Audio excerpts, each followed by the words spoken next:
Shorty wanna blow me, then bro me. She told me that I gotta keep it low key. Somebody got a cuff like the police. That's why she always acting like the homie. Shorty wanna blow me, then bro me. She told me that I gotta keep it low key. Somebody got a cuff like the police. So she come around acting like the homie.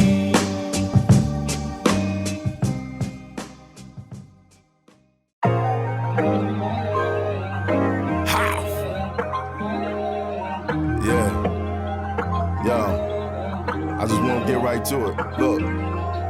No introductions, no interruptions.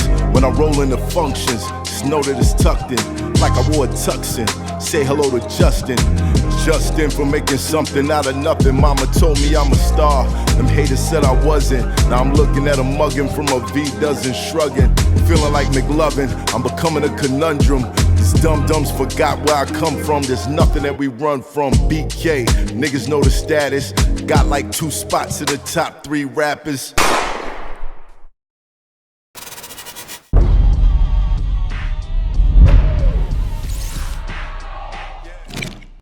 It's Hoffa, trapper turned smack rapper. Only smack rapper that you know is smack rapper. You was ever put in a situation like that? You said a joke and somebody took it offensive? Yeah. Or done an impression and people took it left. You know what I'm saying? And shit like that. Like, it's not that serious, but Neil deGrasse Tyson didn't like my impression. Right. You know what I mean? Because I'm playing him a little. He thinks he's cooler. You know what I'm saying? Oh, man. He's like, hey, man, I don't talk like that. And I'm like, yeah, you do. How do you handle those situations, like, when it occurs? I mean, it's like, I don't feel threatened by him, even though he's a tall guy or whatever. But, you know, he just doesn't feel like an actual emergency necessarily if he's upset. Like, I feel like I can calm him down and apologize and, like, we can use our words kind of a person. You know what I'm saying? Right.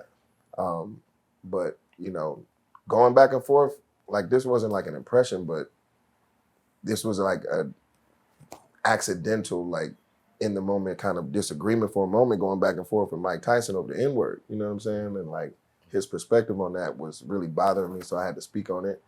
And he didn't love me speaking on it, but we got to a point where he respected where I was coming from and we were able to move on kind of shit or whatever. So like, that's how I do it. I'm not out here to like argue with motherfuckers, but at the same time, that was the person that you was going back and forth. Out of anyone, Mike as Tyson. a man, I'd be like, out of anyone, like to back down from, I would think Mike Tyson would be the one I would give guys a pass. Like, but okay. also like of anyone to big up, it would be a person like that. You know what I'm saying? Because the way he was talking was crazy against his legacy in my mind. You know what I'm saying? Like he was, in other words, like when people be like his quote was like, if I'm not a nigga, I'm nothing. And I was like, that's tough. You know what I'm saying? Because I don't use that word only because I feel like it is rooted in bullshit. You know what I'm saying? And there's no spicing to shit to make it taste good. You know what I'm saying? It's always gonna be that. So I try to leave it in the past. You know what I'm saying? I try to move on and like uplift, use another word, my brother, my this, that. You know, I love the 70s because there was so much brother talk. You know what I'm saying? Right. Soul brother. You know? What's up with So that? to hear him say that, I was just like, man, I don't know if I can let you sit in that one, bro. You know what I'm saying? Like I would much rather like, you know, call you a king or this, or, you know, use any other adjective besides, you know, that shit. So, yeah. It's only right. It's only right. Disagree with. Yeah, it was subtle, but he got mad because he don't like people not necessarily going with his flow like that, you know. And I get it because a lot of the time his flow is not that egregious to where, you know, usually it's just like, oh, that's just, you know, that's Mike being Mike kind of shit or whatever. Right. But hearing him say that, man, that shit just, I don't know, man, it just made my spine go up. Like, are people surprised when they see the serious side of you? yeah, because right I now do so much comedy, and I enjoy doing comedy.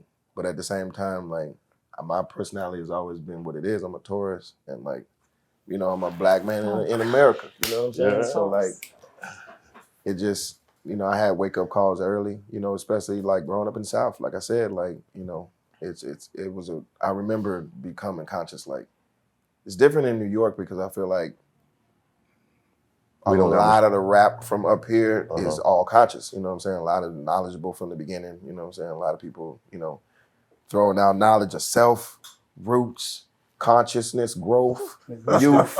Used to be. You know? It used to be. But in Atlanta, it was more like pimp talk, drug talk, gangster talk, this, that, and the other kind of shit. And positivity came with like Outkast and stuff. But, you know, before that, it was, you know, it was pretty gully. You know what I'm saying? And like it had nothing to do with like learning anything. Or do you know who Marcus Garvey is and all of that, you know, like. And I remember having that awakening after I got like, you know, followed by the cops for no reason or some shit just for being in the wrong neighborhood, you know, 4 black boys like looking at the houses, you know what I'm saying, in the afternoon. And yeah, we got followed and pulled and this thing. It wasn't nothing as egregious as what's going on these days, like, because motherfuckers is getting snatched out the car or shot in the car or whatever. But that difference between like, oh, I've done this exact thing before, why all of a sudden is it a problem now? Because it's like, oh, because it was like, 4 young black youths, you know what I'm saying? What are you doing in this neighborhood? And that wake up was like, oh, we're not just free to do whatever kind of shit. Can you go into detail about that situation and how that played out?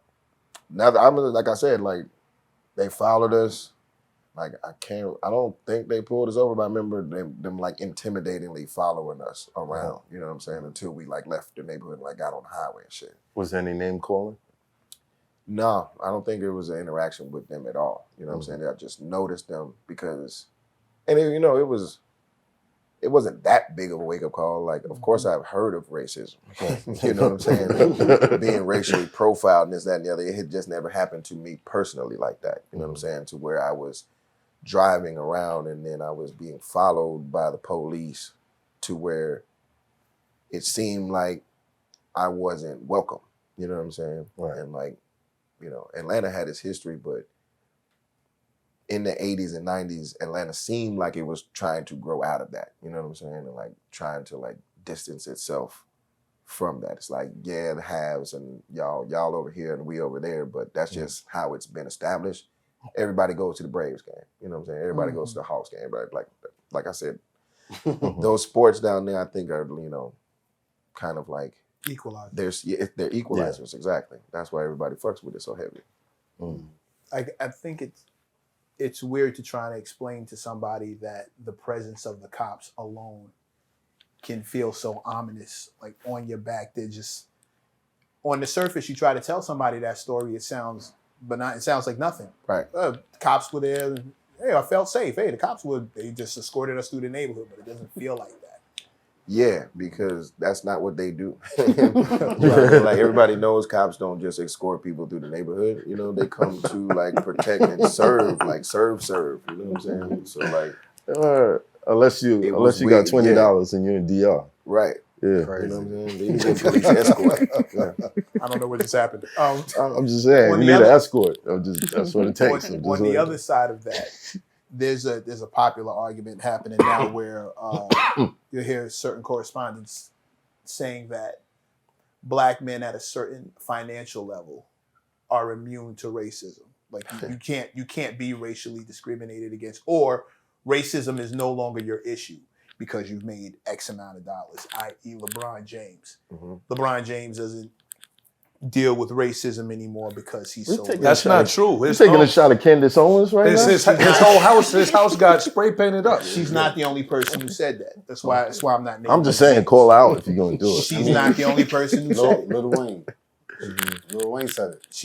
She's not the only person who He said said it. he was immune to racism?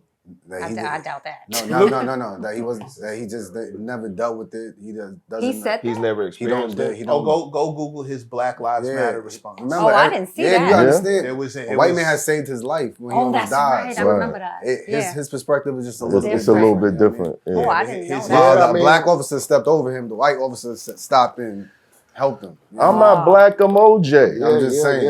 I mean, perspective matters, but at the same time, he refuses to acknowledge his perspective is it ain't even like a 1%. It's like a 0.0012% of people that experience the life that he's experienced personally.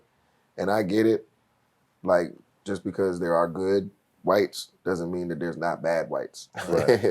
You know what I'm saying? The same thing as good blacks. There's not, there's not bad, but like, of course there are. There's bad, good and bad on every side. But yeah, there's people bumping up against like real hatred and ugliness, you know what I'm saying? And like for him to like, I don't think he's not acknowledging that. I'm just thinking he's like, for him not to understand that it doesn't help for him to be like, I've never personally, it was like when Jordan didn't, advocate for the candidate back in the day. You know what I mean? Like, it's like your non-action is almost worse than whatever your action would have been. It's like compliance. Kind of shit, a little bit. Right. Well, I gotta ask, did Kenan have a thug phase growing up? Like, was there like thug phase? Yo, I was 5 minutes away from just 5 minutes.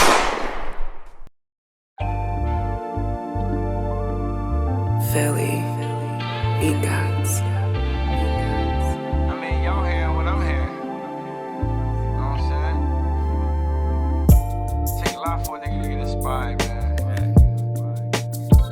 So much bullshit out the tape, man. So much bubble gum.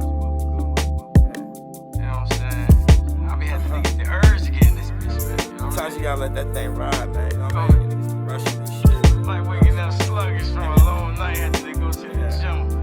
And I still get in there and get the reps. Yeah. Let's get it.